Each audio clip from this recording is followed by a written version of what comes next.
Bienvenidos, listeners, and welcome to Uber Cinco, the podcast game show where we deep dive top fives. I'm Brian Ernst, your host for today's festivities, and in the den is Mitch Brinkman versus Nathan Henenfit. Today, our contestants will reveal and defend their top 5 ways to let someone down easy. We are breaking away from cliché today, folks. Although romantic relationships are fair game for this topic, we are encouraging the listeners to go outside the box, as there are plenty of personal relationships that need a gentle severing of the cord. Our first contestant is the man known to some as the Ginger Prince and Nantucket Red. It's Mitch Brinkman. How are you, Mitch? Hello, good evening, and thanks for having me back again. And you know what? You know what this week is, Brian? What is it? This week is Big Business Awareness Week. When you hear that shake, you know that's my favorite breakfast item. That's Quaker Oats old-fashioned oats. Put it in your oatmeal, or your oatmeal is it, or put it in your smoothie. Nothing Quaker Oats, old-fashioned oats. My favorite thing to keep my intestines running. There you go, Quaker Oats. I just pictured a big slopping bowl of oatmeal, and then you added dry oats to the top for garnish. I always put oats on my oats. I am not lying to you. I've done that before when I had like a lot of meat the day before, thinking this will help clean things out. So you know me better than you think. Whoa, how about that? And the challenger is a man known to some as Nath the Faith, but to even more as Becky with the good hair. It's Nathan Henenfit. How are you, sir? Oh, look at that. Look at those locks. Doing quite well. Oh. Thank you for having me. Good to be here. Oh my Lanta. I cannot wait to see these two lists go head to head. And for our listeners, as a reminder, do not forget to stick with us until the end of the show, where I, Brian Ernst, will give you the Fast 5 send-off, where I'll rattle off the definitive list of the top 5 rejected 70s cop shows. And a quick message for our returning listeners. We love pleasing your ear holes and are always looking for more to fill. So please consider dropping us a review wherever you download fine podcasts, and be sure to share with your friends. And if you indeed have a topic or Fast 5 you're dying for us to cover, head on over to bizbear.biz to submit your suggestion. We may even battle it out on an upcoming episode. And for you newbies, let us wake you out of hibernation with a quick rundown of the rules. Each player in the den has spent time with today's topic arranging their top 5 answers in order of importance. Those answers have been submitted to the host, who will moderate the game, awarding points to the player with the most poignant answer. Starting with their number 5 choice, we will move up the ranks until we reach each of their top answers. But if both contestants happen to have the same answer on their list, well, we have an Uber stare-down. You will hear the official Uber Cinco siren, and both players must reveal their answer and what number they ranked their submission. An Uber stare down is all or nothing, with one player earning 3 points. After all answers have been read, the host will reveal the final score. And as host, I'm entitled to institute a house rule for today's game: sneeze or cough, and you'll get sprayed with Lysol. I ain't taking no chances with this second wave. Mitch, you won the pre-show KY Jelly wrestling match, so you will go first. Mitch, I need to hear your number 5. This might take me just a moment to get my mouse wrangled here. My hands are still quite slippery. Hold on. Oh, gosh. Okay, here we go. Yes, of course. Yes, my number 5 on my top 5 list of ways to let people down easy. This one, number 5, is letting your parents down easy while rebuking their political views, your upbringing, and then also you're moving to a different continent at the same time. And you do this, you let them down easy by having a child to present them at the same time. So you say, Mom, Dad, guess what? I'm disgusted that you voted for Biden. I don't know why you didn't vote for Joe Jorgensen. How dare you? We're independent people. You coddled me too much. I am worse for wear because this world is dangerous. It has teeth, and my skin is too soft and tender. And by the way, I am moving to Europe, and then they're like a look of shock, horror, and disgust, and then you say, "But guess what? I made this child," and you hold up your brand new baby you haven't told them about yet, and whichever parent is more needy, you name the child after them somehow, and this will buy you an easy severing, social severing with your parents. Hey, of course, hey, Mom, here's little Eileen'sabeth just for you. Exactly. And, there's a tougher part of this plan I haven't spoken about, and that is making enough money to raise a child, of course. Having someone to have a kid with. That's a little sticky part of the plan, but that is an easy way to tie your parents down. That part's easier than the money. Yeah, I'm sure. You need a kid. We'll get you a kid. All right. Also, you know what I'm loving about this is, for everybody who knows us personally, Mitch, I think they would all bet that I am the one more likely to enact this scenario than you are. That is probably true. You're right. I'm glad you're admitting that. But also, with this quarantine, whether you're in a relationship that's doomed to end at the end of it, or you're not in one yet, once the whole thing is over, people are going to be ready to get back out there. So this is the perfect time to find your mate, to put this plan into action and move far the fuck away from your parents. That is if you don't like them. So, big caveat. Just want to put that there. Yeah, and this plan works even better if you are an only child, or your sibling is just like professional focused and doesn't have kids and won't have kids. I mean, this is your parents will not be mad at you for putting up the cross to all of their evil shit and moving away. So. Hey, Mom, Dad, I know you raised me in a specific way to believe a certain way, but I don't believe that. But here's a kid that you're going to meet for 5 minutes, and I'm going to tear it away from you and bring it overseas. Just wanted to let you down easy. Brian, I'm so glad you brought this up, because that is part of this plan, and it might be the best part of the plan of all. Maybe they could just keep it for the first couple of years. Free daycare! And you are free to carouse in Europe and make another kid, I guess. So, but yeah. So. Hey, Mommy, Grandma, and Daddy, Grandpa, where do I go to school now? You're going back with our boy, who's your real dad now. Don't you understand? No, I don't. This is great. This is great for a child's psyche. I just also wanted to mention this, Mom, Dad, if you're listening at home, this probably won't ever happen, so you don't have to worry. Okay, so. Yeah, it's more likely Andy who's going to pull this trick. Jeez. Well, at least. Yeah. Yeah. So at least your parents don't have anything to look forward to with this. Oh, man, I love how dark we're getting so fast. Nathan, please give me your number 5. Take me down the rabbit hole with you. All right, my number 5 way to let someone down easy is don't. Fuck it. Who cares? Get the fuck out of here. You're gone. Goodbye. You lost your job, broken up, someone's dead. There's a global pandemic. You lost the election. Whatever. Fuck you. Congrats. This is the shitty part of your life is here. It was always coming. No one escapes it. Here it is. Fuck you. Deal with it. Sugarcoating this isn't going to make it any easier. You're going to have to process this eventually. Let's start now. You're going to thank me in the long run. The end. Goodbye. Fuck you. But Nathan, you just gifted me that wonderful acorn-colored sweater last week. I thought that was an indication of the strength of our relationship, and you're just kicking me to the curb? Life's hard, toots. Jesus. Wow, that has the cold smell of front door being slammed in my face right there. Whew, that's okay. This is an anti number 5, right? Yeah. This was partially inspired by we're recording this for those of you listening in 2050, and I'm sure there's several of you. Sure. We're recording this during the global COVID-19 pandemic.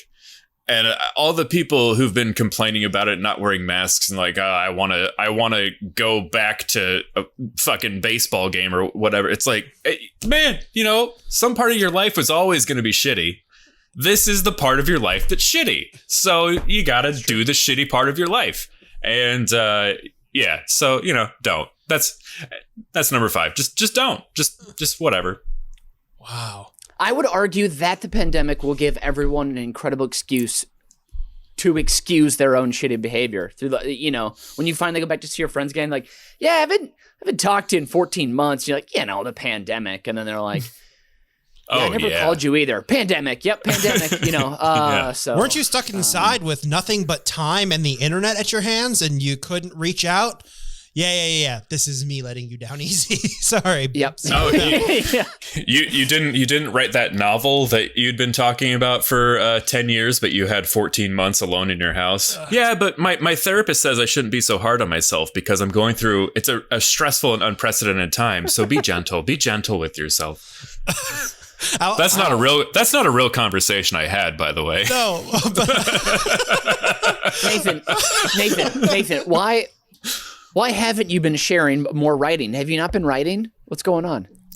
No, because he goes and talks to somebody about this, and then he himself comes up to himself like, no, fuck you, deal with this. Yeah. Wait, does this number 5 only work if you're looking into a mirror? Is that what it is? Or no, this applies to every single human being who has ever lived. Oh, it is. Okay. Wow. Take that with a grain of salt. Harsh. Just a harsh. Wow. We're not pulling teeth today, guys. We are going for the jugular. So it's time to score our number 5s. That old classic phrase, we're not pulling teeth. We're going for the jugular. Either one sounds kind of rough. Yeah, I was going to say, without the proper tools, pulling teeth could be deadly too. I mean, if it's like the 40s and you just let them bleed out on the barn floor. But it's just a saying that meant a lot to me, and it is tramp stamped on my lower back, and I got to live with it. So I'm trying to apply it to every situation that I can to make that 22-year-old bad decision worth it, especially in this day and age. So, Mitch, for your trauma, 1, creating a child to get out of a situation and then abandoning that child so that you can continue your 30s for at least another 4 or 5 years with no remorse. It's a good plan. I'm going to give you 3 points. Yes. Woohoo! Nathan, and you are just shocking the system. 3 points as well. I mean, you broke the rules. You broke the rules, but you gave me that cold, harsh reality that me and everyone else needs at a time like this. Fuck you. Get back to life. It sucks. Hey, can't argue with that, man. So we got to move on to our number 4s. My God. Going back to Mitch, I need to hear your number 4 ways to let someone down easy. Sure. This one is brought to you by Quaker Oats. Perfect oatmeal in 2.5 minutes. Number 4 is letting a potential new friendship down easy with government sanctions. And what I mean by that is this is a true to life. This is ripped straight from my own headlines situation here. On Thursday, we were having our weekly what we call Club the Club on our back patio with our 2 friends that only people we see close quarters throughout all the pandemic. And this gentleman just comes walking up our back stairs and is sort of standing near our back patio area and gets Danny's attention and is like, "Hey, hi, how's it going?" And we're like, "Hey, what's up?" And he's like, "Oh, hey, so do you guys meet here every Thursday?" I'm like, "Yep." And he's like, "Oh yeah, I just live across the courtyard. I've seen you guys." And we're like, "Yeah, cool. Yeah, we're humans. We can be sensed by eyes. That's very good." Yep. And he goes, "Oh yeah, I noticed that you guys have been over here, and like I haven't met very many people yet." And I'm like, "Oh, okay." And our patio isn't giant. It's a pretty small. We're in Chicago here. It's not a giant space, and we don't wear masks during this little patio hangout that we do because we're the only people that we see. But this kid keeps coming, like walking closer and closer. I can tell he's just a nervous guy. He's just got some weird, really like kind of awkward energy going on.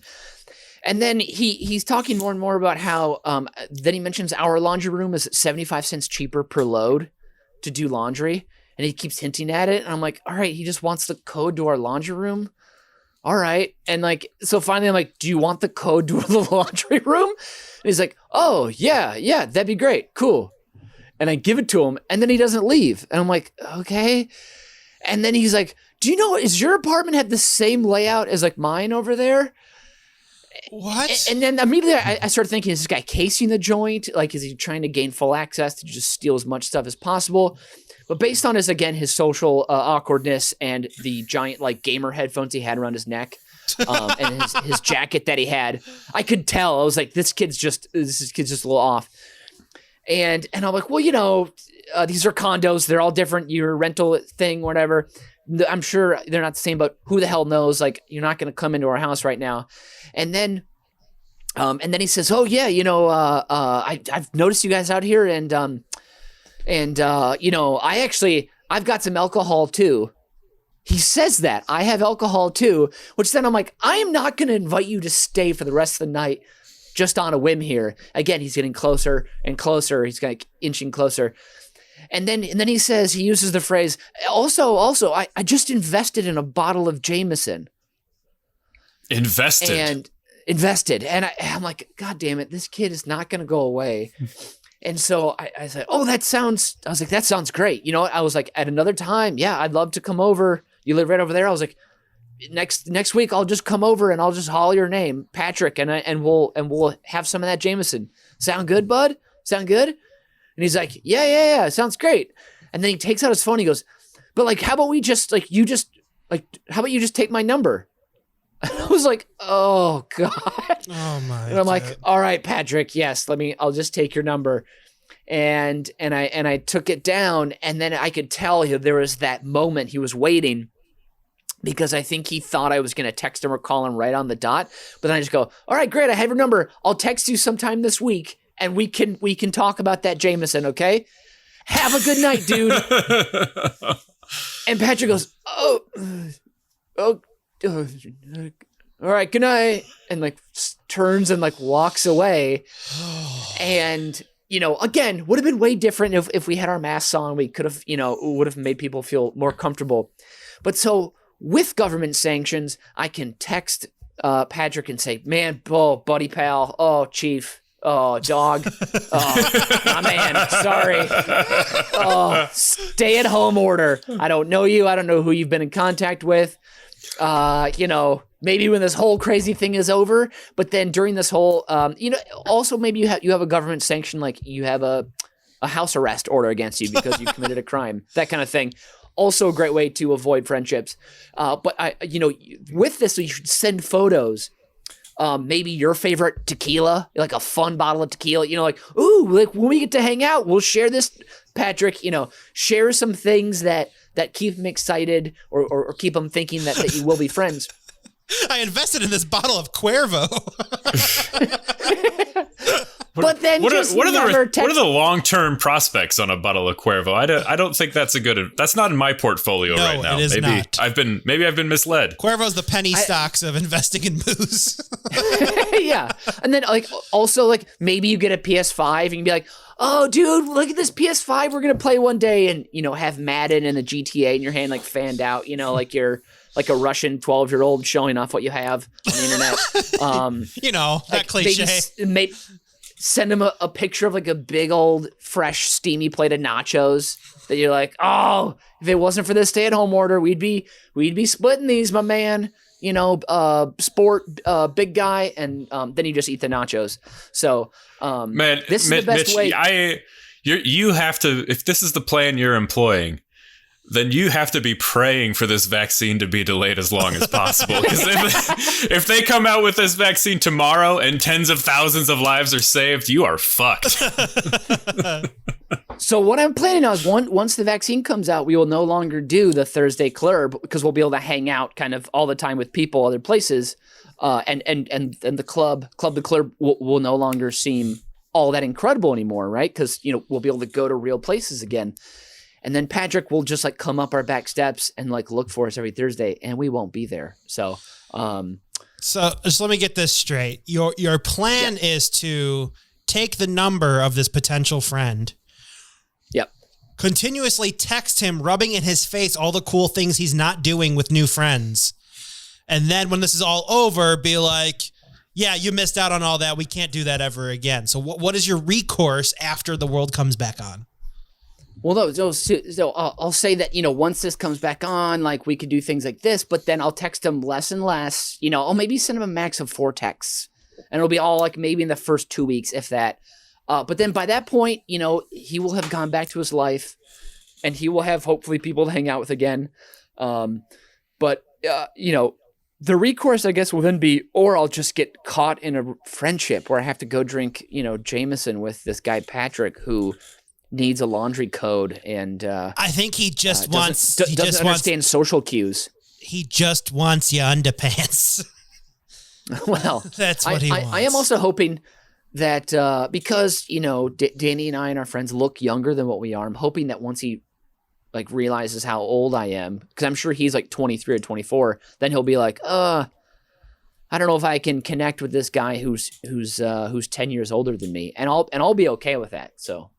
Well, we know Mitch's very detailed plan of keeping the Patrick away, so we will move on to Nathan. Your number 4, please. All right, my number 4, and I know that we're not trying to be cliche and we're not trying to cover this one too much, but this is a relationship one. And it's called The Big Gift. And a theme that will be through the rest of my list is, I believe that it's best to start planning for having to let someone down easy, because it's an inevitable part of life and you don't know what's going to happen. So just start laying the groundwork for all of these. So anyways, the big gift. So this is going to work best for those of you who live near the ocean. All right. and step number 1 is you're going to want to become an expert lockpick. Okay. Then you're gonna start committing a series of burglaries in your neighborhood. Got it. Make sure everybody is reporting their thefts. There's been a homeowners association meeting about this, and if it looks like it's all done by the same perpetrator, that's good. Make it look like make it as believable as possible. The wet bandits. Yes. Go ahead. The wet bandits. Yep. Yeah. And in the meantime, burglar your own home and take every item that is most precious to your girlfriend and put it into storage. Okay. Now, you're going to want to save up, and you're going to buy a small studio apartment to have on standby that overlooks the water. Make sure it has a dishwasher, but if it doesn't have a rooftop pool or in-unit laundry, that's okay. You don't want to break the bank here. Yeah. But now you're going to want to put yourself on the mailing list of every animal shelter in your area. Okay. Then you're gonna surprise your girlfriend at work. You're gonna have flowers. You're gonna have chocolate. You tell her you have the big surprise waiting for you that you've had planned for months. You take her to the new studio apartment. Stand on the balcony, watching the sunset over the bay. Pop the bottle of champagne. Bring in the new border collie rescue that you had just adopted that morning. Now you show her the replacements, in quotes, of all of the items that had been burgled, which are now here in the new place. Now, at this point, you can go ahead and tell her that you were smoking a joint upstairs, went down to heat up 3 frozen pizzas at once, smelled smoke upstairs, ran up to find the curtains on fire from the joint you left at the bedside table, then ran back downstairs, found that the kitchen was on fire from the pizzas you were cooking, and you barely escaped with your life, but despite your best efforts, the whole house is gone along with her 2 Burmese mountain dogs. Boom. You're in the clear. Oh wow! Okay. Yeah. Okay. So this is the elaborate scheme to move your girlfriend out of your place and break up. No. You still want to be together. You're just giving yourself an insurance policy for the worst case scenario. That's all. Okay, that is not how I interpreted it. I thought you found new dogs, burgled her own stuff to get this studio apartment to put all of her old stuff into, telling her it's new. Yeah. Murdering her old animals at the old place. So these new... No. You're not murdering anybody. This is just in case you fuck up this badly. You've got an out. So what do you do with the current animals that you had to fake replace at the new place? Well, I mean, you enjoy them for as long as they're alive until your irresponsibility kills them. I mean, that's what you do with all pets. Okay, What if I don't like? What if she decides to drive back to where your old house is to see if it's still there? Did you burn down the house just in case? No. I'm saying no. You didn't intentionally burn it down. It just happened, but you have a plan for contingency purposes. So, she's not going to be mad at you despite the fact that you're terrible because you happened to do this wonderful thing ahead of time, but she doesn't know it was a plan. So if she's not like, great, I love this studio apartment with no in-unit laundry, but it overlooks the beach. Yeah. She thought it was going to be a bonus for the rest of her life. She thought this was going to be an addition. Like, you lived in the suburbs, but now you've got this place where you can escape for romantic little weekends away, and you have a third dog you're adding to the house. And so you had really gone above and beyond. And that had always been the plan. But then it just so happened that you fucked the rest of her life up. Okay. And so now you're not terminating this relationship. Well, hopefully not. So God, no. But now you have just added how many hours round trip to your commute to go to this new studio at the beach when you're a city suburban guy? Like, aren't you adding more work for yourself in the grand scheme of things? Well, yeah, but if I had bought a studio apartment down the street that overlooks a fucking Wendy's, she's not gonna buy it. I like how all of this is just in case you decide you don't like her anymore. No, you're failing to understand the point. Is that I still love her. If the worst thing that could ever happen happened due to my own irresponsibility, okay, I'm trying to give myself a safety net. I'm trying to take her day from a 1 out of 10 to a 3 out of 10, because then I might have a fighting chance to stay in it. Okay, so you're saying this is just in case anything horrible happens, you have a studio apartment ready to go with a dog. Or dogs, yeah. Like you have a list of dogs you always have ready to be like, I can adopt one at the blink of a hat, or the. Well, you're keeping tabs on it. You're keeping tabs on it in real time. Got it. Okay. So it looks like you had been saving money and build, which you have. Got it. But it looks like this was all like, this is just a symbol of your devotion. And then the burning of her house, or whatever the circumstance may be, that was just a hypothetical. But in whatever way you had ruined the rest of her life, that was just an accident. But this was intentional.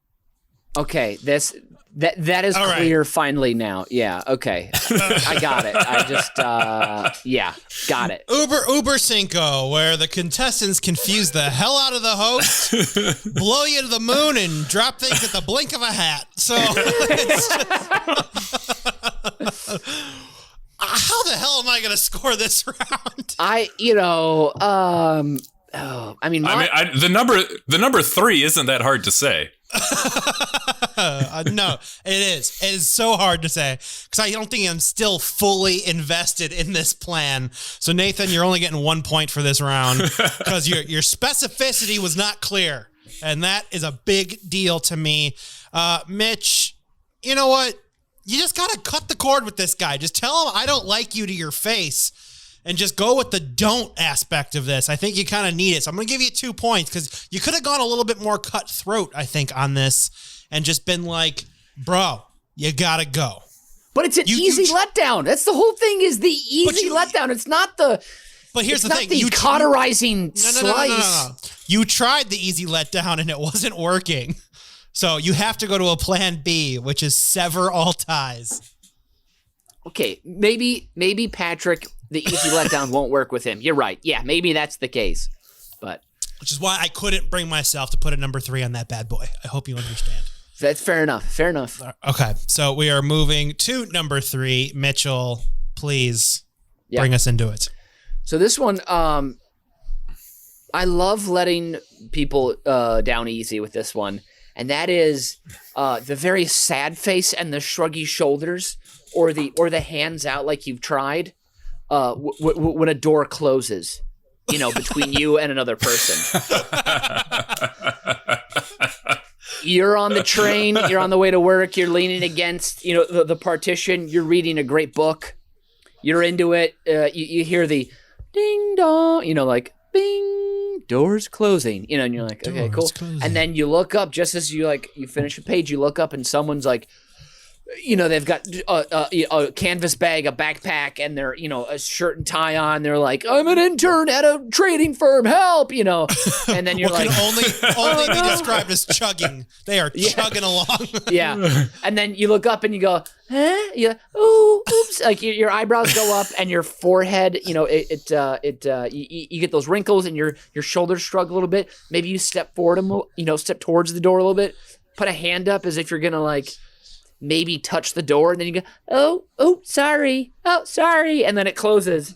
Then you got to retract the hand. You got to retract the hand because for your own safety, you tried. You can't put yourself in danger. They got to understand.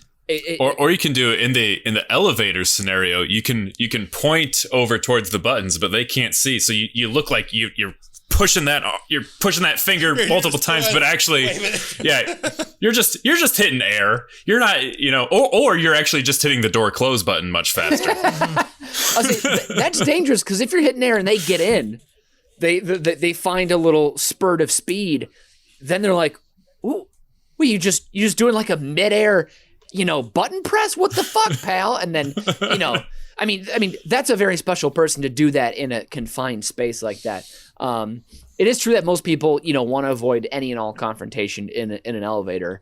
True. One of my favorite tests of that, if you're at a mall, my favorite place to do it is the Mall of America in Bloomington, Minnesota.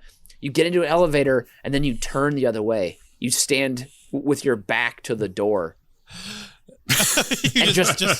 And just look at people and just see who will look back at you, who just stares at the floor, who looks up at the ceiling like, oh my God, there's art up there. It's a sheet of metal. I need to look at it right now. And say, you're probably wondering why I asked you all here. When I worked in the John Hancock building here in Chicago, which if anybody listening in Kathmandu doesn't know, it's 100 stories tall. I worked on the 30th floor, and I got on the elevator to go down all the way to the first floor, and I'm standing in the back corner up against the wall, and then somebody gets on at the 29th floor, and then she came and stood right in front of me, just right in front of me, and then we go down to the 28th floor. And the door is open, and another person gets in, and she looks at us, and she was like, okay. And she stood right in front of the other person. So we stood there for 28 floors all the way down, standing single file. Yeah. It was the worst thing that's ever happened to anyone ever. Wow. I have a follow-up question for the both of you. And there was a mirror. The doors were mirrored. So you had to look so at we were and I'm 6'3". I'm 6'3", and we went like the Russian dolls in the. So it was like we were all of our eyes were just locked into each other's over in the mirror. Oh my God. Truly a nightmare. Wow. I have a follow-up question. Have you ever done where you are walking towards the elevator and you are preemptively know that someone's coming down the hall? So you pick up your pace a little bit to hit the button faster, to get into the elevator faster, to make sure this moment doesn't even happen. Only every single fucking time I've gotten into an elevator. I just wanted to know that I'm not the only one. What I do is if I'm that second person behind someone else, or if someone's in the elevator, I won't walk so I'm in eye shot of them. I'll go off to the side and wait for the door to close, because I don't want to have to have someone be like or whatever, and so I just step off to the side and I wait. So and then you got to do that awkward pause where you're waiting. You have your finger 1 inch away from the button, and you're waiting for their door to close. And you wait the extra 3 seconds to make sure the elevator started moving while everyone is watching you as your inch goes. Okay, I got the button now. Now it's okay to press the button. I was waiting. We saw what was happening. I did the right thing. Exactly. So, yeah. And I once lost a up, Mitchell. Go ahead. Go. I would say if this is more and more elevator, go for it. But I have one more door situation that I want to speak to. I once saw somebody lose a bet I can't remember where I was, but I was at a hotel and I saw somebody lose a bet because we were on like the 15th floor or something. And this guy bet somebody he could run down the stairs faster than we could take the elevator. And so somebody was like, yeah. And so they bet like $100. And then we got in the elevator and he started running off towards the stairwell. And we got in the elevator and we realized he had already pressed every single button on the way down. So we stopped at every floor. Genius. And he was waiting in the lobby of the hotel, ready for his $100 to be paid for. I mean, hey, it works. Mitchell, what is your other door scenario? Oh yeah, so and this one is because me personally, if I don't have to touch a bathroom door handle, I love that. Like if I can catch on with someone else, you know, I love to draft. You got to draft. Yeah. Drafting in and out of the restroom.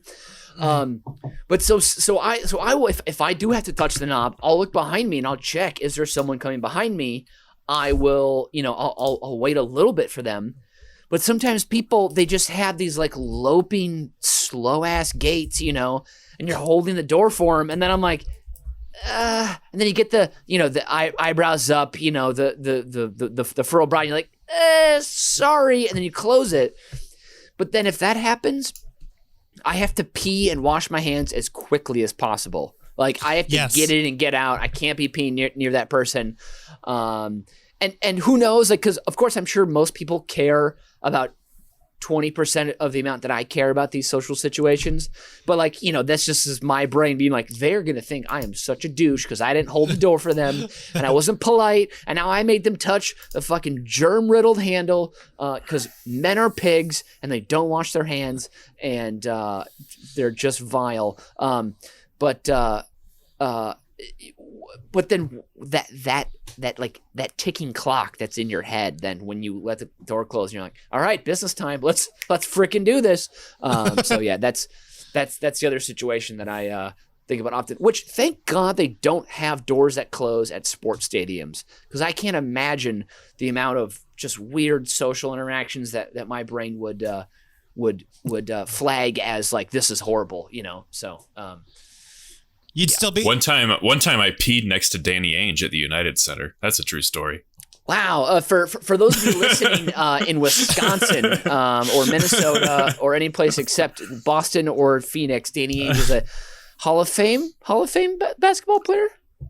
No. No. Okay. He was a multiple NBA championship winning basketball player for the Boston Celtics. An all-star though. He was at least an all-star. Current executive for the Boston Celtics. Okay. You know what? Here's a question. What's your favorite Danny Ainge moment of his entire career, Brian? Go. Brian, that would have been for Brian. This is for Brian. Oh man, that part where he quit and became an executive. That was my favorite part. That was good. Good jokes. I'm not going to answer because anything recognizing Danny Ainge's basketball career would be so boring. So let's move on. Well, I didn't think we'd talk about elevators that much. This round has been all ups and downs. Nathan, can you give us your number 3, please? Yeah. Okay. So this is again going into my theme of you want to be prepared. You want to really do the homework ahead of time because you never know what might come up in life. Really buy the weapons and tools needed to hide the body before you commit the crime. Yeah, we know. Okay. This one's very much in the other direction. Okay. So in this one, the first thing you're going to want to do is figure out how to fraudulently manipulate your tax returns. Easy. So next, you provide documentation of massive debt and claim several dependents, but they cannot be your children. This is important, not children. Then you're going to approach your local priest, Father McElhaney or O'Malley. I assume all priests are Irish based on my upbringing. Correct. Mm-hmm. And then you're going to tell them that you have heard the Lord calling them into their vocation. But you have to explain with your documentation how you can't afford to pursue the priesthood through the formal and immersive seminary experience. Mm-hmm. You're going to have to do Catholic night school or whatever. And it may take several years, but you're only going to be able to do this Monday through Wednesday because those are the nights that are not going to interfere with your social calendar. Okay. Mm-hmm. Then you're going to, as your life goes on, when you pursue romantic relationships, only date Catholic women. Only Catholic women, all right? So when it gets a little more serious than you ever intended, you thought it was like a weekend fling, but next thing you know, you're buying a dog together. You can spring the news on her that a divine vocation has called you to a life of celibacy in service of the Lord. And this is going to be especially effective if you're out of state and like you have to drive across country all night to break the news to her because that feeling of guilt deep down in your soul was telling you it was too important for a phone call, but so urgent she needed to know immediately. Actually, I also know a guy who actually did this. But so then when she claims that you're being selfish, just remind her how unfair it is to be jealous of her Lord and Savior, Jesus Christ. Offer her a penance of 10 Hail Marys and the act of contrition. Sit back and enjoy as her family and friends console her after the breakup, but she only responds by saying how proud of you she is, of you and your commitment to your faith. Wow. This is... I thought this was letting people down easy. All these sound so hard.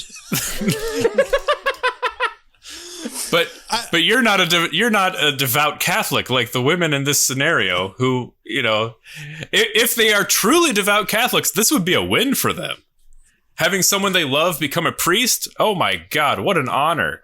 Wonderful. Okay. Here, now, do they have to be a current practicing Catholic or raised Catholics? I feel like there are a bunch of people that were raised Catholics, but very few real Catholics left. If you want this to work, they're going to have to be practicing. Jesus. So where the hell do you find real Catholics? I don't know any real Catholics. I would there's one place I would recommend. It's called a Catholic church. You can often find some there. I've heard those are kind of ghost towns these days, just a bit. Heyo. The architecture is quite nice. Okay. The money has to go somewhere. I think also, like, I get this and I understand this, but also it alarms me that you would have a relationship that where you're states away too.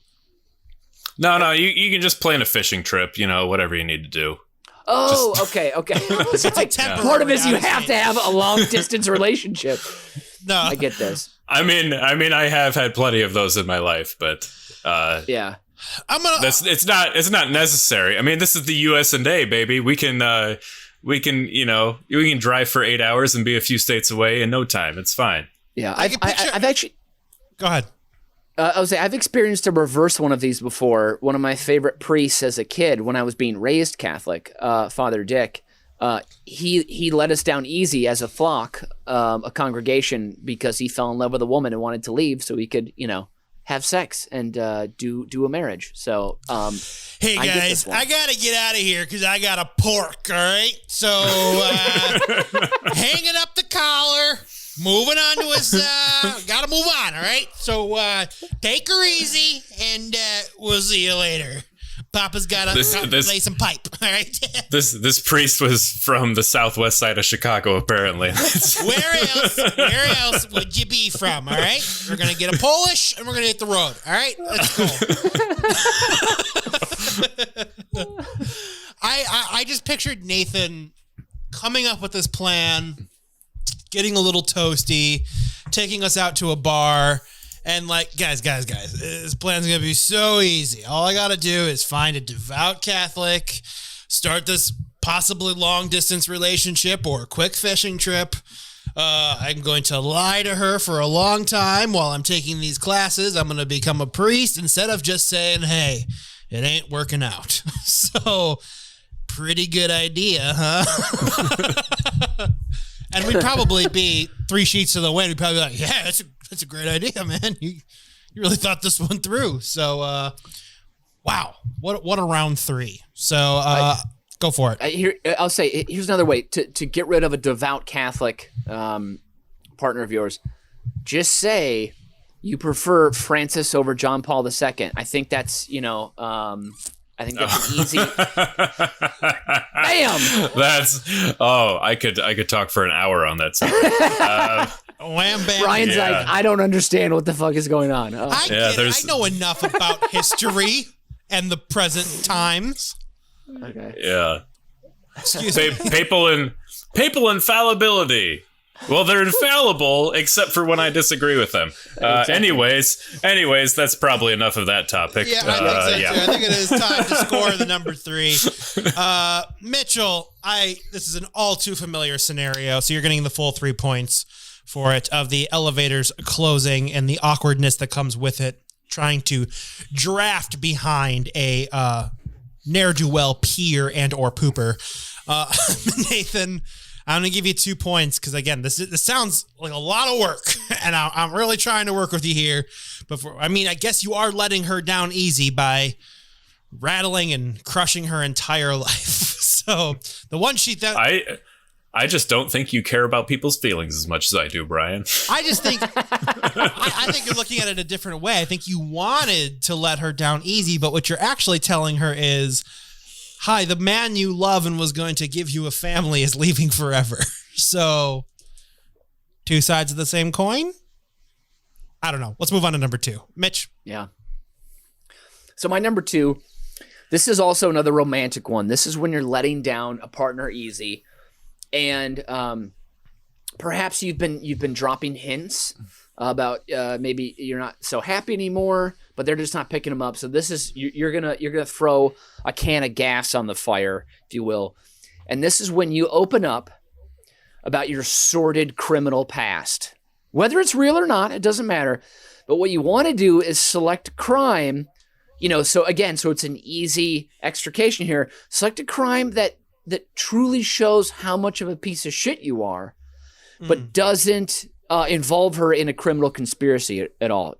Like you're not like she didn't accidentally help you hide a body or tamper with evidence, but you really are a gross piece of crap. Like maybe you stole from like a children's charity foundation, something like that.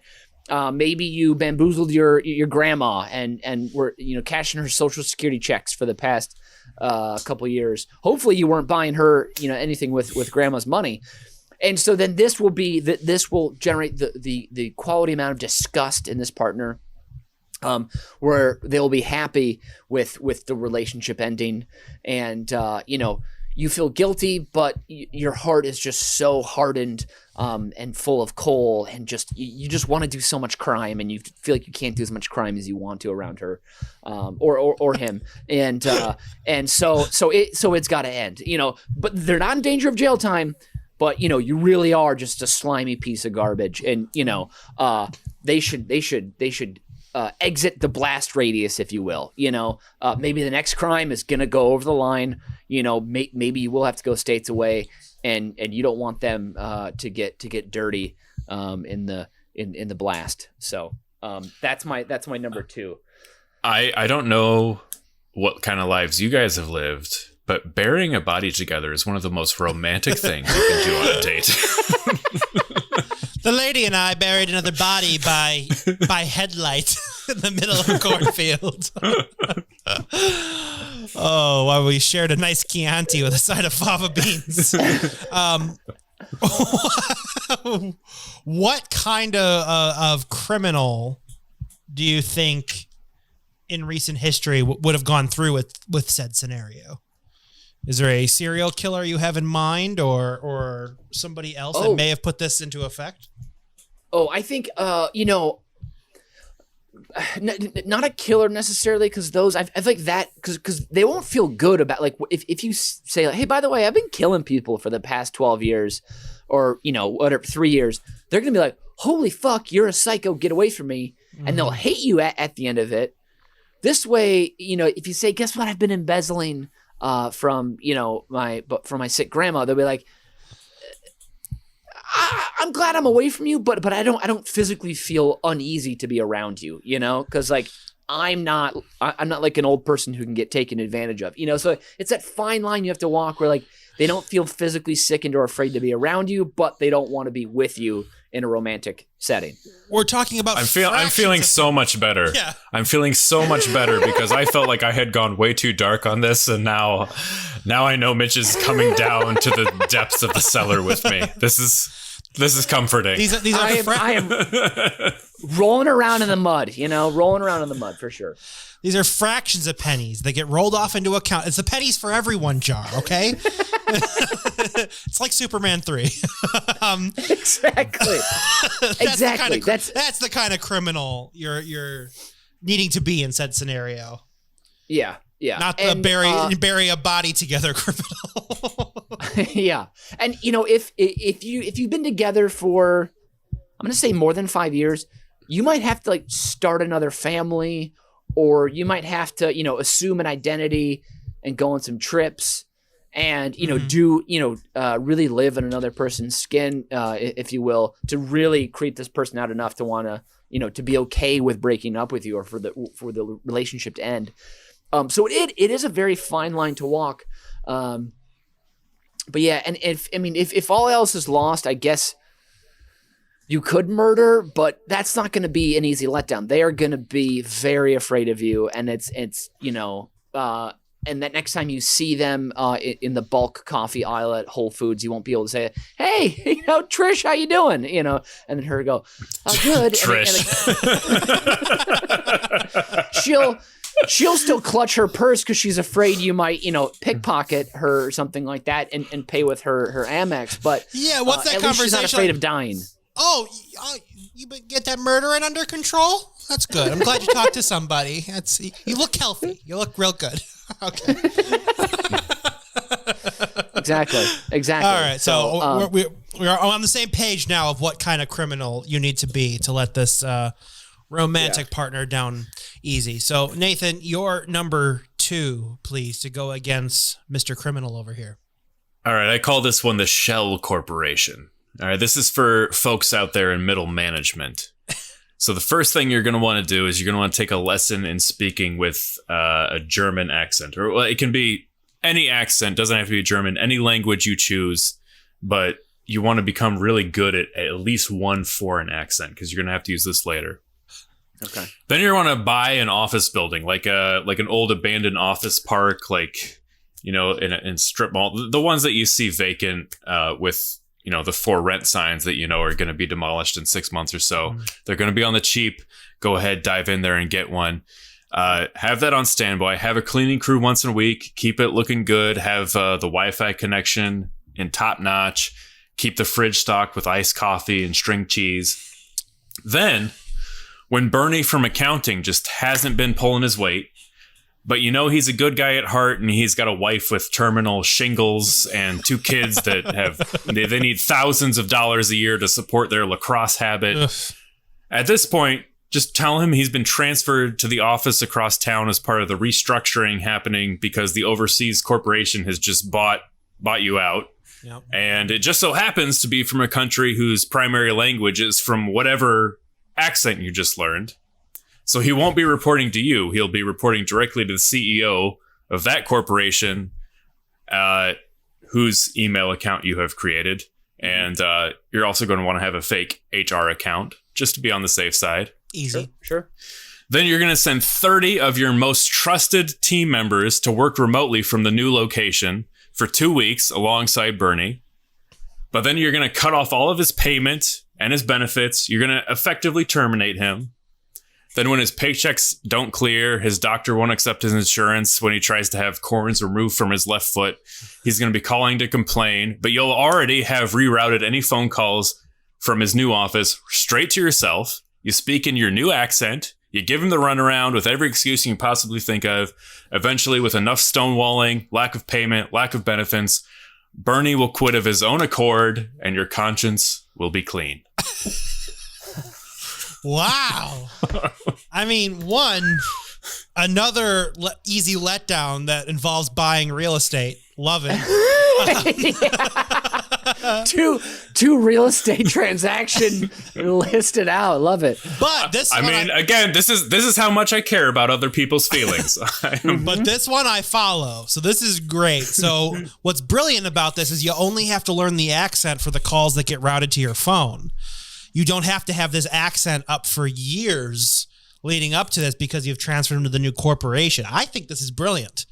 Yeah, you don't have to learn the language either. I mean, you can just babble gibberish in the accent, be like, oh, please hold blah, blah, blah, blah, blah in a French accent, and it'll seem legit. I don't think you're done with your number 2 until you actually do the French accent for us, though. Yeah, I was going to say, you have to do an accent for us. Oh, yeah. My French I've actually been working on this. Okay. Hey, I'm a French guy, and I like baguettes. Pretty good, huh? Wow. Hi, boss. My name's Bernie. Where's my money? I'm not getting any money from my kid's lacrosse habit. Oh, I'm too busy being sad and writing poetry next to the river. See, I'm French. Yeah, it's good, right? I'll be back in 2 weeks. You must be next to the river cheese. Sorry. I'll be back in 2 weeks from Nice to help you out with said scenario. This is great. I like this number 2 a lot. This is, I have no other comments except for Mitchell. Would you like to weigh in? I'm just going to poke a couple holes in this thing. Please. You said, again, you mentioned the kids' lacrosse obsession or habit. Lacrosse gear in total would cost you maybe max around $400 to $500, depending on where you get it. So that whole thousands of dollars a year, it's not really ringing true to me. Yeah. So, look, Mitch. Mitch. I don't know how shitty your kids are at lacrosse, but mine are going to the best camps in the fucking country for weeks at a time, and room and board is not free. So thank you very much. Got it. Sorry. I excuse me, because who would know besides the one person in this Zoom call who's played lacrosse before on a team? Yeah, we don't care because you know what? Lacrosse camp does not allow monthly payments. You got to pay that shit in advance to get Nathan's horrible lacrosse kids into good shape. All right. That's true. Okay, that's true. All right. Sorry, I'm just trying to test the waters here, trying to provide a little pushback here. Maybe I'm really trying to win. I would like to win. That's what it is. So I get that. And I was very pleased with this round. I love the criminality of Mitch's, and I love the very the specificity, as it will, of Nathan's plan to. I will say this: the Milton, the Office Space Milton approach. And you basically both made me talk about Office Space in number 2. So that's 3 points to both of you. That's real good. So we got to move on to number 1 to wrap this thing up. Mitchell, please give us your number 1 way to let someone down easy. Absolutely. This is another ripped straight from the headlines of my own life. Only I was unwittingly a part of someone else's easy letdown. So, oh my. Okay, this is you let a late night drunken flirt down easy by giving the wrong number, but it's somebody's number who you know will be entertaining for them, or this person will enjoy the attention of this lusty individual that you've met. So, from my own experience, this is years back, 2012, whatever it is, I go to a wedding with my friend Maggie Pelka. The wedding's over. She goes home. The bar we were at afterwards, hanging out with people. I met some other random people there.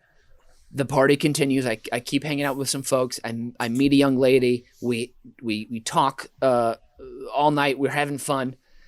I give her my number. We both go home.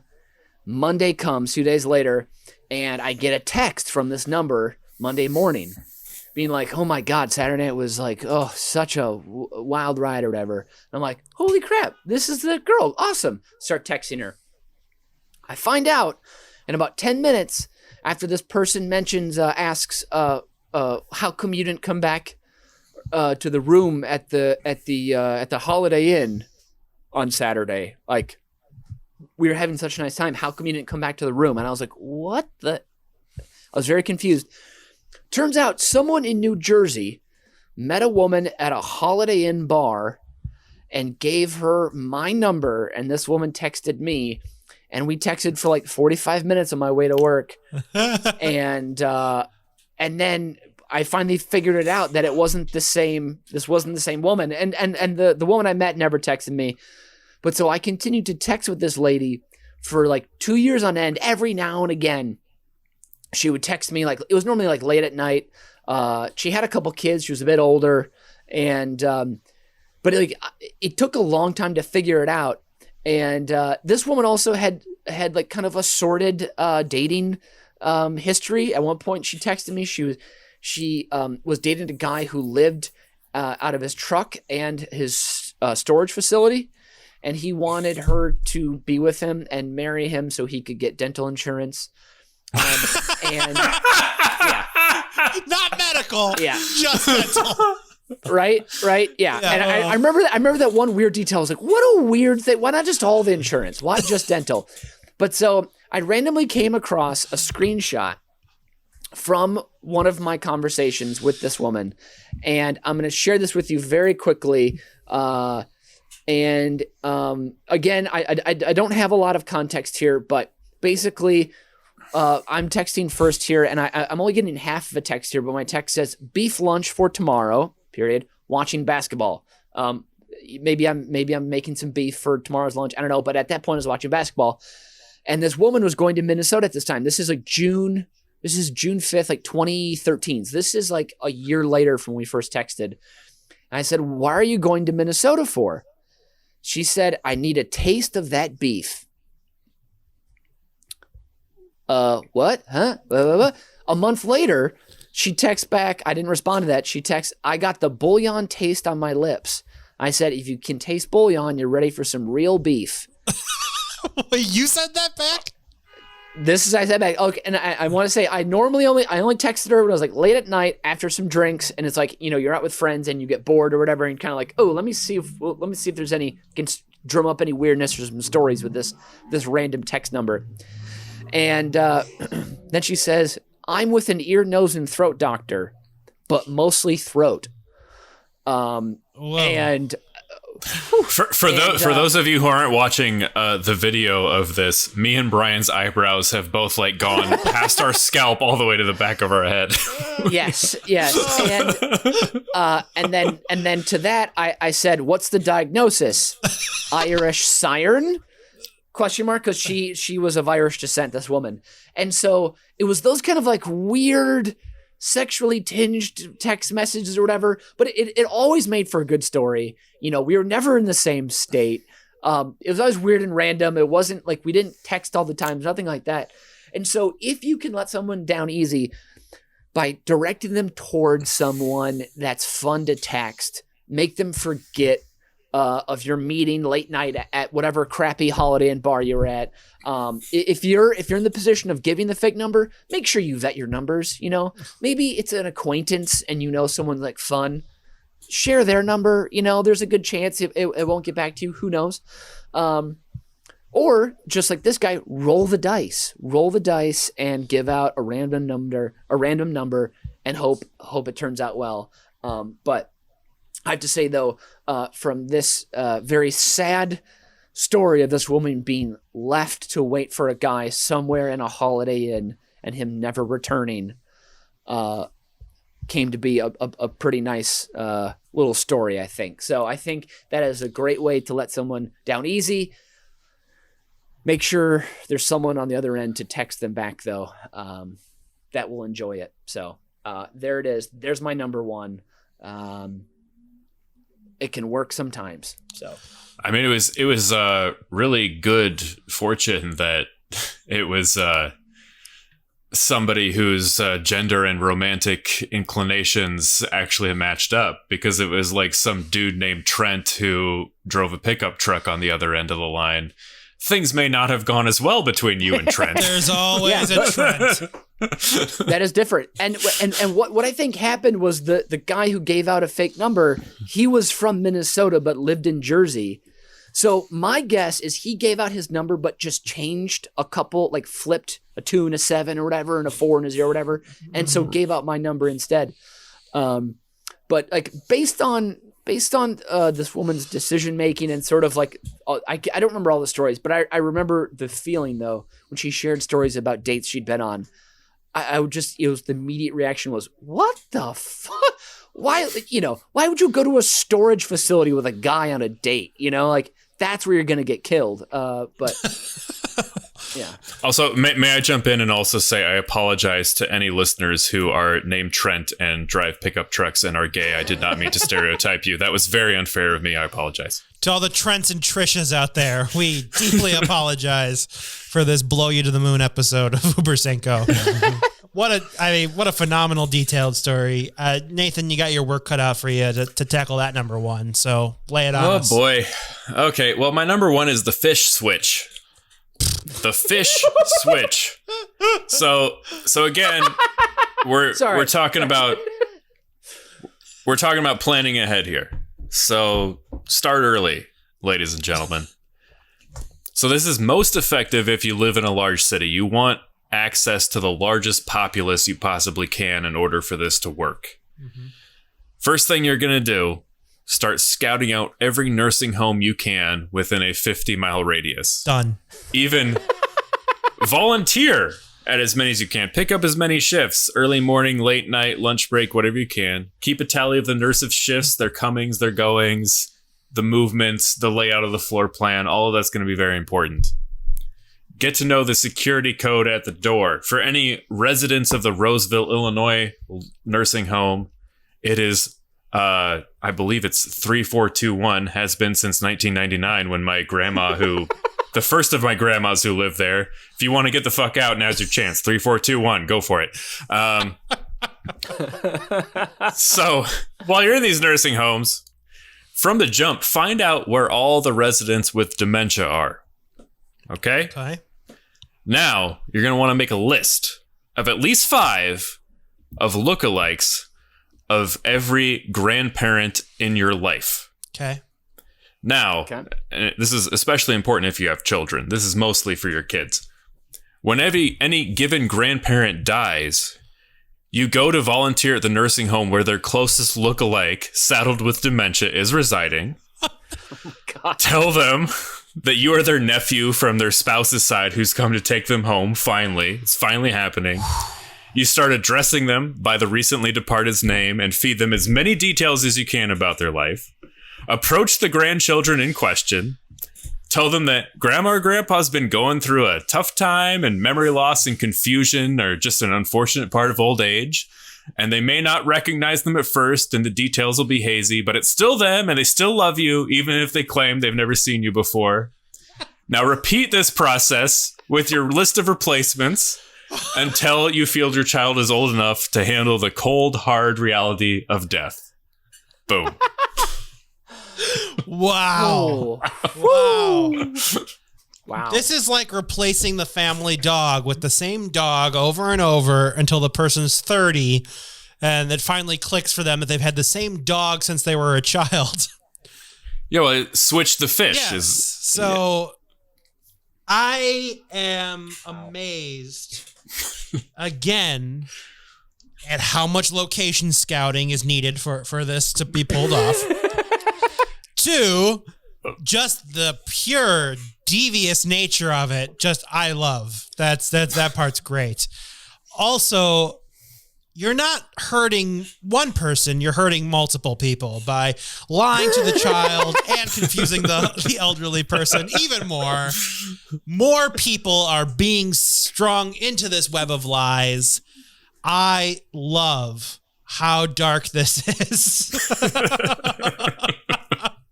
Because instead of just ripping off the Band-Aid and explaining death, you instead get to subject the kid to grandma forgetting everything about you. And that is similar to, I believe, Mitch, your number 5 of just presenting a child to new parents. Yep. We are giving therapists so much money, so much business for the road. I'm deeply impressed. Well, and I was thinking about it to get this senior citizen out of the nursing home. My first thought was like, oh, that's a bunch of forging documents. But then, of course, I was like, oh no, you already know the security code. So you're just like stealing an old person from a facility as well. So you're gonna liberating is the word I use. Okay, sorry. You're gonna have liberative forces after you, aka the cops, being like, we need to hunt down this person who's gone missing from this facility. I'm siding with Brian here in that this takes a lot of cojones, and I respect you a lot for putting this plan out there. And, I mean, this is how much I want to prevent my loved ones from feeling pain. I'm willing to go to these lengths. Oh, that's incredible. I will say that when one of my grandfathers died, they did the open casket thing, and I have to say, I think that I'd rather just look at a picture and see an urn rather than a fully prepared, stuffed with chemicals body lying in a casket. And so death is hard to deal with. That's my point here. Mm-hmm. And that's why this is such an ingenious plan. And this would work. And your kids would thank you for this when they're fully grown adults. So thank you. Yeah. We finally got there. Talking about the horrifying process of embalming. Uber Cinco has now peaked. Oh, man. I'm so sorry for future listeners. I don't know how we're going to be able to top this episode. We've blown you to the moon. Now we have to aim for Mars. And this is way too hard for us to do. What a roller coaster at number ones. Nathan, yours was so detailed, so dark, and made me laugh so much that I have to give you the full 3 points. And Mitchell, I feel like you kind of got roped into this situation. It wasn't really your plan. It was just kind of experienced. Didn't get as dark as I was hoping it would be for a number one. You know how you got to appeal to my dark sense of humor here. So I can only give you 1 point for your number one, which brings Mitch to a total of 11 points for this entire round. Nathan, you are ending with 12. With the 1 point lead, Nathan is our winner today. Hold on.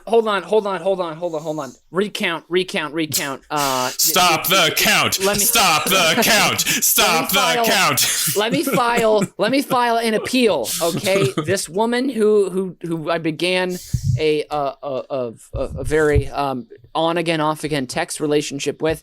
She once sent me a cleavage pic. What? Does that give me an extra point back? No, we don't do ties. This isn't some bullshit sport like soccer. Sorry.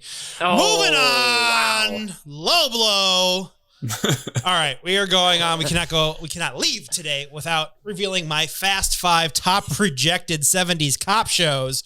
It was the 70s, and they should have known better, but they didn't. Number 5, Sleaze and the Squeeze.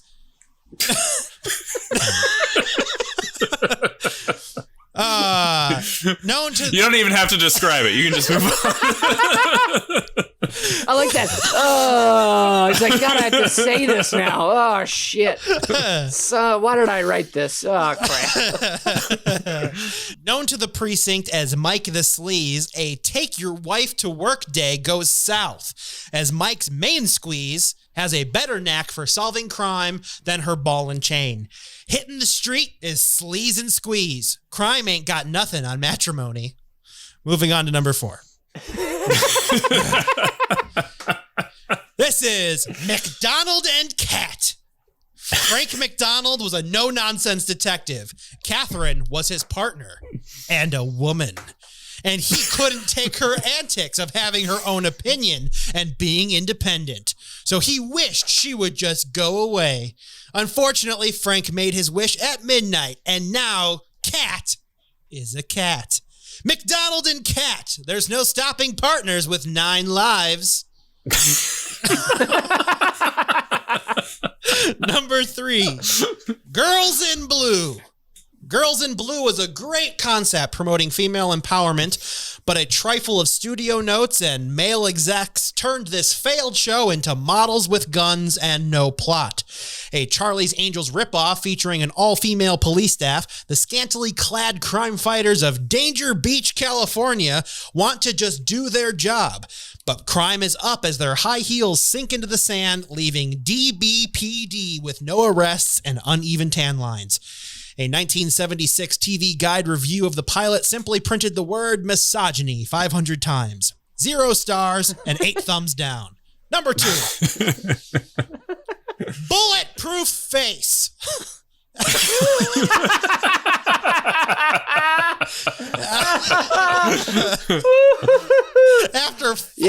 After falling into a vat of steel, superhuman Rip Scarth emerged from the molten material relatively unscathed, but the steel became a part of him, leaving the man with a bulletproof face. This action-packed piece of garbage just showed bullets ricocheting off of Rip's face in every scene. What sounded so cool on paper was an overpriced comic book ripoff based on the back of a cereal box. Number 1. Wow. Fitzgerald and the Slam Piece. Pete Fitzgerald is a Chicago cop. His partner, Mary Winkle, is hot. He wants to bang her, but he's an asshole. So Fitzgerald can't get his slam piece, so instead he slams his piece on the captain's desk and he quits. Fitzgerald and the Slam Piece. A man with a small penis quits the force in the pilot because his female coworker won't sleep with him. Classic 70s. And that's this week's edition of Uber Cinco. Oh, from Old Irving Park has been Nathan Edenfant. And from deep within Sopico has been Mitch Brinkman. And I have been Brian Ernst. And as Biz Bear always says, if you wanted fries, you should have ordered your own. Auf Wiedersehen and adios.